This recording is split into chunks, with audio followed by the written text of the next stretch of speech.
ती दीदी असली म्हणजे काय, लहान लेकरांची लाडच लाड असते ना. अशी दीदी घेऊन बसलेली होती ना संध्याकाळच्या टायमाला. 6 वाजले होते. म्हटलं चला मग आता दीदीने घेऊन बसले तर थोडंसं काम आवरा.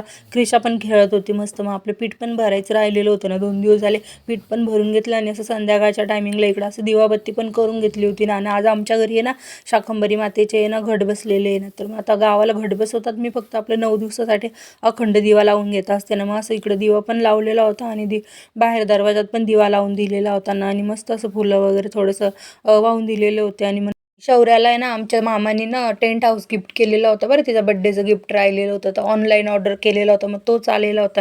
मग आमची शौर्य मॅडम काय त्याच्यातून निघायचं नावच घेत नव्हती बरं का. आणि आज आहे ना असं डुबुकड्याची भाजी केलेली होती ना. तुम्ही काय म्हणता, चुनगुळे डुबुकड्या काय म्हणता. तर मस्त इकडं भाजी करून दिलेली होती क्रिशाच्या पप्पासाठी. आणि पोरी तर आता साबुदाणाच खाणार होत्या ना माझ्यासोबत.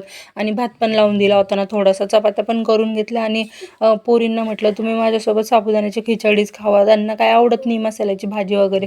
मस्त आपलं स्वयंपाक पण केला आणि साबुदाण्याची खिचडी वगैरे पण केली. आणि मस्त फराळ पण करून घेतलं होतं ना. आज सकाळपासून काही फराळ नव्हतं केलेलं, चिप्सच खाल्लेले होते ना. आणि मग असं पप्पाला सांभाळायला लावलं होतं. आणि मग लगेच आपलं भांडी वगैरे पण घासून घेतले ना. मग असं बेसिंग क्लीन झालं म्हणजे असं वाटतं की सगळं घर स्वच्छ आहे ना.